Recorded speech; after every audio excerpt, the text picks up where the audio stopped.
ప్రతి సంవత్సరం ఎన్నో కొత్త కొత్త పాఠశాలలు వస్తున్నాయి.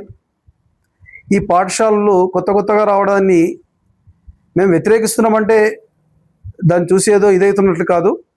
ఎందుకంటే విద్యార్థులు ఊరికే అటు ఇటు మారడం వల్ల వాళ్ళ పాఠశాలతో ఉండే బంధం అనేది లేకుండా పోతుంది. అలాగే ఒక ఉపాధ్యాయుని నుంచి ఒక ఉపాధ్యాయునికి ఇది కావడం కూడా కష్టం పిల్లవాడు. అలాగే కార్పొరేట్ ఈరోజు పట్టణంలోనికి ఎంటర్ అయినాయి. కార్పొరేట్ పాఠశాలలు లక్షల్లో ఫీజులు వసూలు చేస్తూ ఉన్నారు.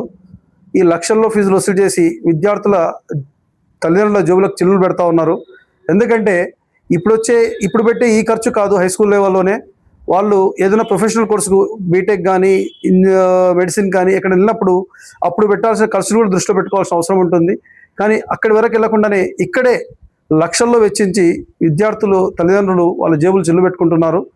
మేము చెప్పేది ఏంటంటే నిజంగా మా బడ్జెట్ పాఠశాలలు ఏవైతే ఉన్నావో నగరంలో ఈ పాఠశాలలు వచ్చేసి మా విద్యార్థుల ఫలితాలే కాదు, వాళ్ళ ఫలితాలే మా భవిష్యత్తు అనుకొని మేము కష్టపడతాం, మా టీచర్లు కష్టపడతారు.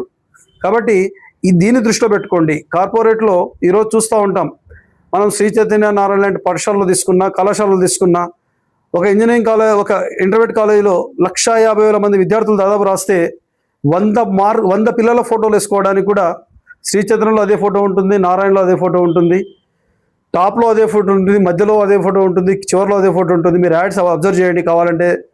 తల్లిదండ్రులు కొడతా ఉన్నాను నేను.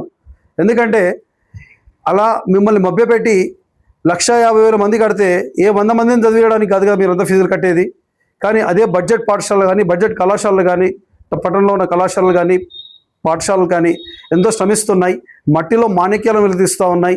ఎందుకంటే ఎంతో కొంత శ్రమ చేయిద్దామని తపనపడే తల్లిదండ్రులు వాళ్ళ పిల్లల్ని తీసుకుపోయి ఇట్లాంటి కార్పొరేట్ పాఠశాలలో వేస్తే అంతంత మాత్రంతో ఉండే తల్లిదండ్రులు, చదువుపై అంతంత మాత్రం అవగాహన ఉండే పిల్లలు మాత్రమే మా దగ్గర ఉంటున్నారు. ఎవరో కొంతమంది మాత్రమే మమ్మల్ని అర్థం చేసుకున్న తల్లిదండ్రులు తప్ప చాలామంది మామూలు విద్యార్థులు మా దగ్గర ఉంటున్నారు. అటువంటి విద్యార్థులతో ఒక ఉత్తమ ఫలితాలు తీసుకొస్తున్నాయి మా పాఠశాలలు కానీ, కళాశాలలు కానీ. కాబట్టి వీటన్నిటిని తల్లిదండ్రులు దృష్టిలో ఉంచుకోవాలని చెప్పేసి బడ్జెట్ పాఠశాలలు కానీ, బడ్జెట్ కళాశాలలు కానీ మీరు ఎంకరేజ్ చేయాలని చెప్పేసి మేము కోరుతా ఉన్నాం. ఎందుకంటే నిజంగా విద్యార్థుల భవిష్యత్తును తీర్చిదిద్దేది మేమే. ఈరోజు మా దగ్గర 30 మంది విద్యార్థులు రాస్తే 19 మంది విద్యార్థులు 500 పైన ఉన్నాయి. 100% రిజల్ట్స్ ఫలితాలు సాధించాం. మీరు దమ్ముంటే ఈ కార్పొరేట్ పాఠశాలలు వాళ్ళ ఫలితాలను వెల్లడించమని చెప్పండి అందరివి. ఎక్కడో వచ్చిన మార్కులు తీసుకొచ్చి 595, 596 వస్తే ఇక్కడేస్తారు.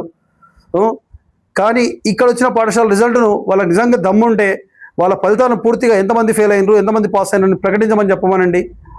బడ్జెట్ పాఠశాల తరఫున నేను